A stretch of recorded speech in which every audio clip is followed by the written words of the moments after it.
First, I want to thank you for being here all day and enjoying what we hope has been a provocative and useful conversation.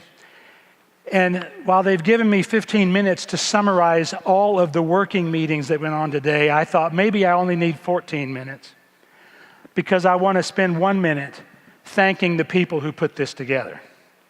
First, I want to thank the team of the Biden Cancer Initiative, Danielle Carnival, Lisa Sims Booth, Catherine Young, Cecilia Aradaza, Katie McGuire, Mallory McCrosty, Jackson Frost, Felice Gordo, Katie Benson, and Chase Jones. Please join me in giving them a hand. At my age, the best skill you can have is to hire a really talented, energetic, young group of people to do the work. And I also want to thank the people who designed this environment, Dufour & Company and Design Foundry, that created this incredible space for us to have a discussion about so many difficult issues. Let's give them a round as well. And last, I want to thank Wondros that put together all the videos that you have seen over the last 6 months, all over the country, as well as all the videos you'll find online that we've been sharing with the over 450 community summits today to help them get their conversation started. So the working salons that we had today were meant to address the kind of issues that we're dealing with at the Biden Cancer Initiative. And all of these issues have in common that we as human beings are not as focused as cancer. What does that mean? The thing about cancer is it puts the patient first. It's completely focused on the human being that it's in. It doesn't worry about money. It doesn't worry about tenure. It doesn't worry about publication. It doesn't worry about its institution. It puts the patient first. It uses the patient's blood supply, its nervous system, its energy system to continue to grow and harm us as human beings. We have to mimic cancer in that way by putting patients first in everything we do. And that's why these working sessions today were so important, because we need the input of all of you and all of the community summits around the country to really understand how we can double our rate of progress against cancer. So let me go through some of these issues and summarize some of the discussions that were had over the course of the day and also some of the discussions we have at the Biden Cancer Initiative. I think one of the most important things we have to talk about is access to the cures and the care that we do have available and the incredible role that innovation plays, but also how we make sure people can afford it. And in this country, there are at least 250,000 people you can identify who are in Medicare but are not subsidized, but they don't make that much money, or they're in private insurance where they don't have the resources to have the same kind of insurance that people who are in the government or people who have a good employer can get.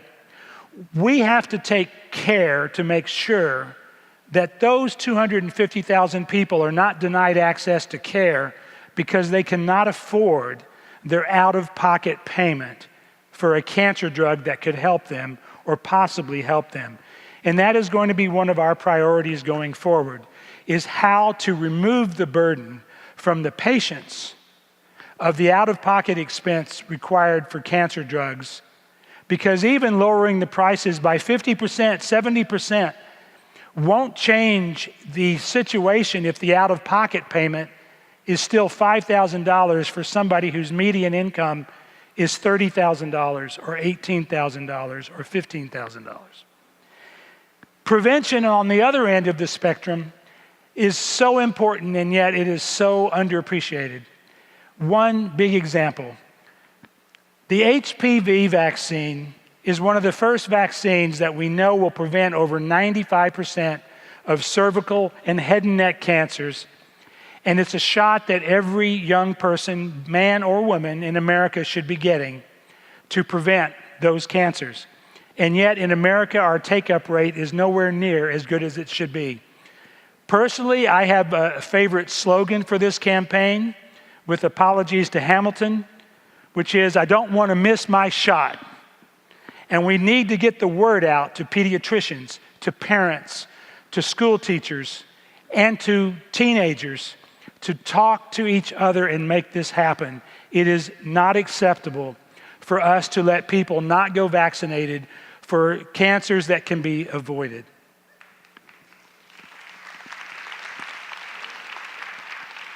Patient navigation is near and dear to me because when I was diagnosed with chronic lymphocytic leukemia, I got tested every 6 weeks to see when I needed treatment. And I went to the same building at Memorial Sloan Kettering and got tested every 6 weeks when I was working in New York. When they told me I needed treatment, I had to go to a different wing of the building. And the first thing that happened was I got lost. The second thing that happened was they sat me down to start my chemo. I'm in shorts and a t-shirt because it was July. And the nurse puts on a hazmat suit and a visor and gloves. And I'm saying, what about me? I'm in shorts and a t-shirt. Now, I understand why they do that, but nobody bothered to tell me.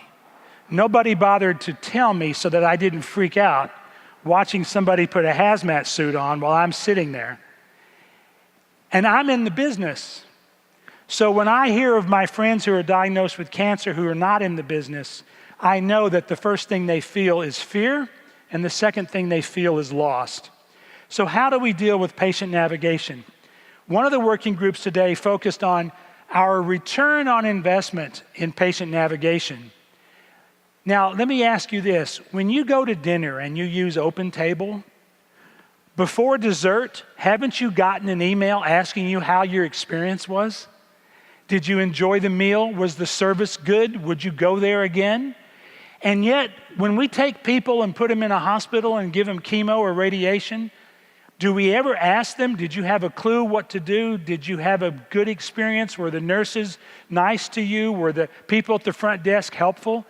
No, we don't do any of that. So we need to not only help patients navigate through, but we need to let them tell us what their experience was, because that's the only way we can measure whether we're really getting a return in customer satisfaction, patient satisfaction, from the work we're doing to try to make the cancer journey more navigable for patients, whether they're 8 years old or 80 years old. And there are several groups that are willing to help with this, including the Hospital Corporation of America and the Association of Community Cancer Centers. And we will be working with them on this issue. Now, I know one thing that's near and dear to all of our hearts and makes us all gnash our teeth is the issue of patient data.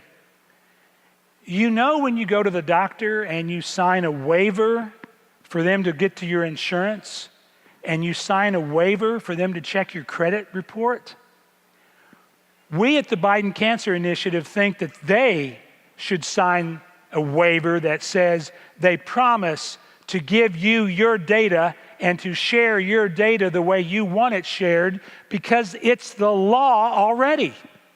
It's the law already.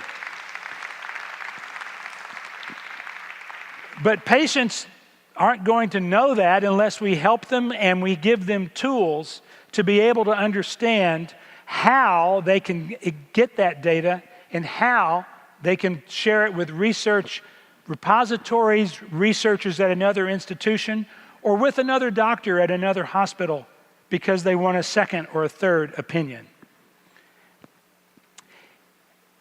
There's nothing more important than the data from the patient experience, which is why this is not just a fight about whether it's on paper or digital, or whether it's with one electronic medical record company or another.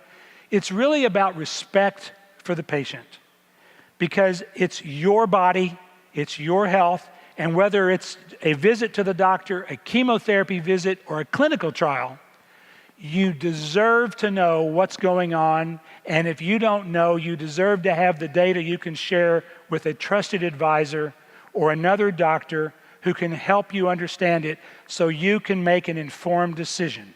Informed consent too often focuses on the consent and not the informed part. That can change.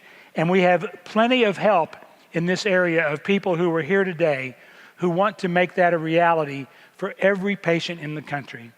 Believe me, if you called your bank and you said, I'd like a statement of my financial account and where all my checks have gone and what interest I've earned, and they said, we'll fax it to you in a month, you would move to a different bank. And yet we accept that in the healthcare system, and it's unacceptable. Survivorship, nothing can be more important to a cancer patient than to talk to somebody who's been there and done that, and who can tell them what to expect. If you're a survivor of childhood cancer, you may experience 3 life-saving illnesses before you're in your mid-30s. Survivors of childhood cancer need to be able to talk to other survivors to understand the experience and what might happen. And people who survive the medical part of cancer need to also know how to survive the psychological and social aspects of cancer and the financial aspects of cancer, because too many people have to leave their job, empty their savings account, mortgage their home if they have a home, and that's a problem for the rest of their lives, not just for the 6 months they may be in chemo or the year they may be undergoing treatment. And the groups that we had meeting here today, there are so many organizations that are devoting themselves to helping people understand what it means after you leave the medical system, how to survive the journey that you had. This is a critical factor of enjoying the rest of your life once you get through the cancer experience. Now, we talk a lot about clinical trials, and we talked a lot about clinical trials today. First, I understand that most people don't understand what a clinical trial is. There's a lot of misinformation. And even if you do understand what a clinical trial is, you still have to find one.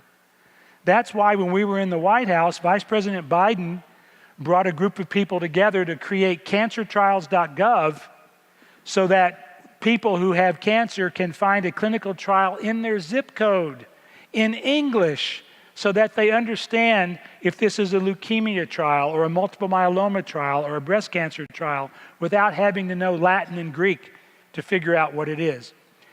It's complicated. It's hard to ask people to go into a trial if they don't know what it means. How many times do I have to go to the doctor if it's a 200-mile trip? How many times are they going to take my blood? How many times do I have to be in the hospital? What's it going to cost me? Who's going to pay for it? How do I get away from work? Who's going to watch my kids? The rate of adults in clinical trials in cancer has to go up. But unless we explain to people what's involved, nobody wants to be part of a mystery. And so we have a lot of work to do, and we at the Biden Cancer Initiative are working with the industry to make it all transparent. To make it all transparent. You know, when you go on Expedia and you want to book a trip somewhere, you can see the hotel room picture. You can read 500 reviews of whether the carpets were clean, whether the food was good. But people ask you to go to a clinical trial, and they don't even tell you how long it's going to be or how many times you're going to get a needle stuck in you. We can do better. And we can do far better with children. And that's why at the Biden Cancer Initiative, we're working to bring together the top people in pediatric cancer to create a new model for running pediatric cancer trials that does not depend on large companies running those trials who are first dealing with adults and don't want to deal with pediatric cancer until they know they have an adult drug. Economically, I understand, and we all understand, why the adult drugs are easier to make money on than the children's drugs, but that's hardly a reason not to do it. It's an excuse not to do it. We can do better there as well. And then one of the toughest issues, of course, is how do we deal with the toughest cancers? Brain cancer, liver cancer, ovarian cancer, pancreatic cancers. Cancers that are hard to find, they're hard to surface. You don't know you have them until they're very well advanced. This is going to be about patient education, better detection, and making sure that doctors understand the signs of these cancers. You know, one of the interesting things about our medical system is it's generally not the oncologist that diagnoses you with cancer. It's your primary physician that you first go to who says, oh, I think you may have this cancer or that cancer, and then you go to the oncologist. Well, what if your primary physician isn't up on the latest signs of pancreatic cancer, isn't up on some rare cancer? It's not their fault. They don't see them that often in their career. But it's part of the system that we need to fix to give you the system you think we have, as the Vice President says, and the system that we all deserve.